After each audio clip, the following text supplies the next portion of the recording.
आज के दिन निफ्टी ने वापस से अपने 200 डे मूविंग एवरेज को तोड़ दिया है और ये तीसरी बार टूटा और आज का फॉल तो सबसे खतरनाक था बिकॉज ब्रॉडर मार्केट में भी करेक्शन देखने को मिला है। आज के आनंद का फंडा के एपिसोड में हम डिस्कस करेंगे कि करेक्शन क्यों हुआ, पास्ट में सेम करेक्शन में क्या हुआ था और आने वाले समय में हमारे लिए क्या इंपॉर्टेंट लेवल्स और स्ट्रैटेजी हो सकती है। तो काफी इंपॉर्टेंट वीडियो है, लाइक कर दीजिएगा। मिनिमम 5000 लाइक्स तो हमें मिल जाने चाहिए एंड मोर देन दैट इस चैनल को सब्सक्राइब कर दीजिए। 3 मिलियन की फैमिली बहुत क्लोज है, प्लीज जल्दी से करवा दीजिए। आज के फॉल का मेन कारण है ये न्यूज जो अभी आपकी स्क्रीन पे आ रही है। एचएमपीवी नाम के वायरस के इंडिया में केसेस 2 मिल चुके हैं। अभी तक इस वायरस की चाइना की न्यूज में अपडेट आ रही थी, पता चल रहा था कि भाई चाइना में स्प्रेड हो रहा है, पर आज सुबह इंडिया में भी 2 केसेस आ गए हैं जिसकी वजह से ये कंप्लीट इमोशनल फैक्टर था और मार्केट में करेक्शन देखने को मिला। मार्केट 3 फैक्टर पे काम करता है, टेक्निकल, फंडामेंटल। ये 2 फैक्टर साइड में हो जाते हैं जब तीसरा फैक्टर इमोशनल फैक्टर ऊपर आ जाता है। इसको हम सेंटिमेंटल फैक्टर भी कहते हैं और इसी सेंटिमेंटल फैक्टर के कारण ने जितना हमें समझ आ पा रहा है as per limited information, I feel कि एचएमपीवी वायरस की जो केसेस मिले हैं इसने ट्रिगर किया है आज के करेक्शन को। इससे पहले अगर हम कोविड के करेक्शन की बात करें तो वो तो एक one of the sharpest fall था, फास्टेस्ट फॉल था। इसके अलावा और जितने भी वायरस आए हैं स्टॉक मार्केट की हिस्ट्री में, और सिर्फ मैं इंडिया की बात नहीं कर रहा, मैं इंटरनेशनल डाउ जोन्स की बात करता हूं, वहां पे स्टॉक मार्केट ने कैसे परफॉर्मेंस दी है वो भी आपकी स्क्रीन पर आप चेकआउट करिएगा। ये हमने डाउ जोन्स का डेटा लिया है क्योंकि डाउ जोन्स तो निफ्टी से भी बहुत पुराना इंडेक्स है, तो बहुत ज्यादा डेटा मिलेगा, आप चेकआउट करिएगा। हिस्टोरिकली आप देखोगे तो एज सच जिस समय कोई भी आउटब्रेक होता है, कोई भी वायरस निकलता है, उसके अगले 6 महीने में उस वायरस का एज सच हमें कोई भी ज्यादा इंपैक्ट नहीं दिखता। ये हमें पास दिखाता है, ये कंप्लीट डेटा है आपके सामने जो आपको बता रहा है।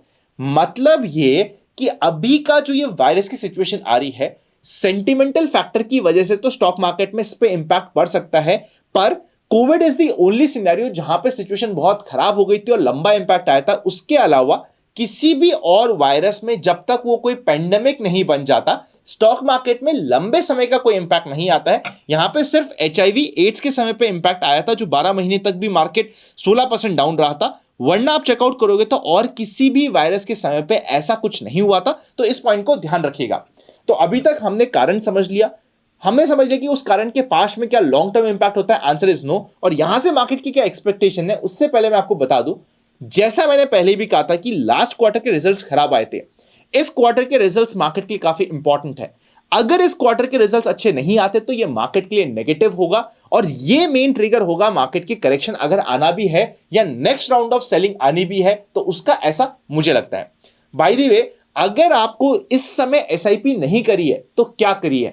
आप चाहते हो कि हमारी टीम आपको म्यूचुअल फंड डिस्ट्रीब्यूशन में हेल्प करे, एसआईपी करने में हेल्प करे, तो डिस्क्रिप्शन में आपको फॉर्म मिल जाएगा, चेकआउट कर लीजिएगा। ऑल ओवर द इंडिया आप कहीं पे भी हो, सब कुछ ऑनलाइन प्रोसेस है और आज के दिन हम एक अच्छा खासा ईयूएम ओवर 1000 करोड़ ऑलरेडी मैनेज कर रहे हैं। आप चाहते हैं हम आपके लिए भी मैनेज करें तो डिस्क्रिप्शन में आपको लिंक मिल जाएगा। कंप्लीट टीम है, कंप्लीट आरएम है जो आपकी मदद करेंगे। More than that, demat account नहीं है तो डीमैट अकाउंट ओपन करने के लिंक भी आपको डिस्क्रिप्शन में मिल जाएंगे, चेकआउट कर लीजिएगा। अब हम मार्केट की बात करें तो अब यहां पर देखिएगा हुआ क्या है। ये मार्केट ने पहली बार अपना 200 डे मूविंग एवरेज तोड़ा था, दूसरी बार तोड़ा है और ये तीसरी बार सपोजिटली तोड़ के नीचे जा चुका है। ये एक था, बस इसको हम एक नीजर इवेंट मानेंगे, छोड़ देते हैं। बट 3-4 बार ऑलरेडी मार्केट ने 200 डे मूविंग एवरेज को तोड़ दिया है, ये नेगेटिव पॉइंट है। अब मार्केट के लिए इमीडिएट डिफेंड करने के लिए लेवल आता है 23,250 का, जो मार्केट का रीसेंट बॉटम बना था। ये बॉटम अब मार्केट के लिए इंपॉर्टेंट होगा। लॉजिकली देखा जाए तो जितना ये शार्प फॉल है, यहां पे एक बार डेड कैट बाउंस बनता है और अगर वो बनता है तो इसी लेवल के ऊपर ऊपर से बनता है जिसके ऊपर नजर रहेगी। अगर हम अल्ट्रा शॉर्ट टर्म की बात कर रहे हैं, अगर हम लॉन्ग टर्म इन्वेस्टमेंट की बात कर रहे हैं, अभी भी मैं आपको याद दिला रहा हूं, स्मॉल कैप और मिड कैप की एसआईपी में हमने हमारे म्यूचुअल फंड इन्वेस्टर्स को तो 25,000 के ऊपर के लेवल पर डिस्कस करके बताया था कि भाई हमें ऐसा लगता है कि स्मॉल कैप मिड कैप में थोड़ा प्रॉफिट बुक कर लेना चाहिए। पर अगर अभी तक भी आपसे छूटा हुआ है, आपका exposure small cap mid cap में ज्यादा है, तो यहां पे भी आपको स्मॉल कैप की एसआईपीज लॉन्ग टर्म में भी बेच के थोड़ा प्रॉफिट बुक करके वापस से एसटीपी में मोड में डालने में दिक्कत नहीं होनी चाहिए, बिकॉज वहां पे वैल्यूएशन थोड़ी सी स्ट्रेस्ड है और अभी तक भी वहां पे एज सच कोई करेक्शन नहीं आया है। तो ये पॉइंट हो गया।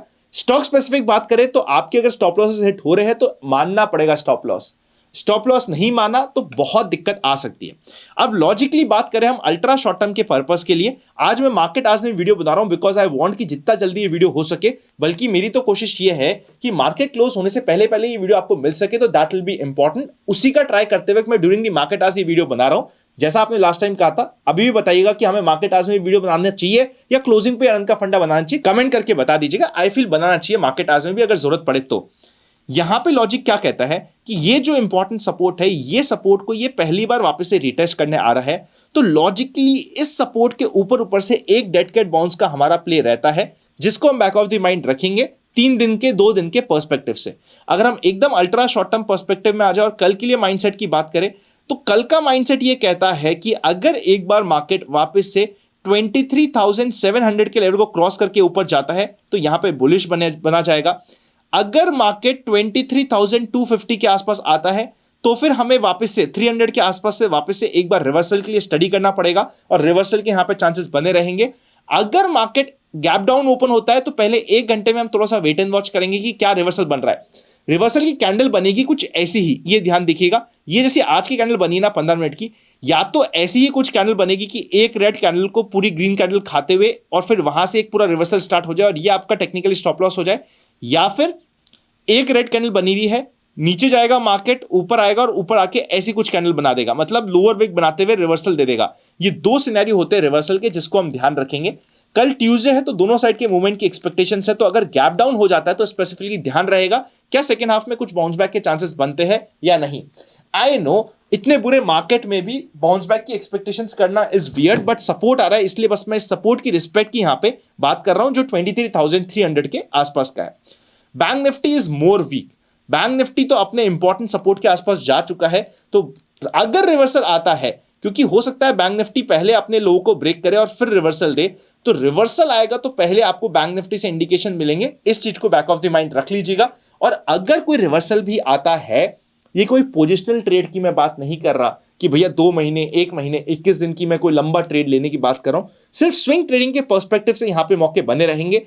रिजल्ट सीजन मार्केट के लिए काफी इंपॉर्टेंट होने वाला है, तो उसको बैक ऑफ द माइंड रख लीजिएगा। बैंक निफ्टी अपने इस इंपॉर्टेंट सपोर्ट पे तीसरी बार आ रहा है, तो आई वांट कि एक बार ये इसको ब्रेक कर दे, तो जो यहां पे फंसे हुए लोग हैं वो एक बार यहां पे अपने स्टॉप लॉसेस काट दे और उसके बाद बाउंस बैक आए, तो बैंक निफ्टी में बाउंस बैक भी आएगा तो कम से कम 1000-1500 पॉइंट का तो आए, तो हमारे लिए ज्यादा बेटर सिनेरियो हो जाता है। ओवरऑल ये जो न्यूज है अभी तक सेंटिमेंटल न्यूज है, अभी तक इसका इंपैक्ट कितना होगा हमें नहीं पता है। आई एम एक्सपेक्टिंग, जितनी मेरी रिसर्च हुई है, डिटेल स्टडी करने के बाद हुई है, स्टॉक मार्केट पे इस न्यूज का इंपैक्ट तो लिमिट हो जाएगा, पर जो रिजल्ट वाला न्यूज है उसका इंपैक्ट लिमिट नहीं होगा, उसके इंपैक्ट में दिक्कत आएगी। आईपीओ इन्वेस्टर्स के लिए एक फाइनल अपडेट दे देता हूं। आईपीओ इन्वेस्टर्स को इस तरीके के मार्केट की करेक्शन में ज्यादा फर्क नहीं पड़ेगा। इस वीक के आईपीओस काफी इंटरेस्टिंग है, उसके ऊपर ध्यान बना के रखिएगा। डीमैट नहीं तो लिंक डिस्क्रिप्शन में मिल जाएगा, ओपन करके रखिए अपने हर एक फैमिली मेंबर का। Happy learning and I will see you very soon. Important video screen पे चेकआउट कर लीजिएगा।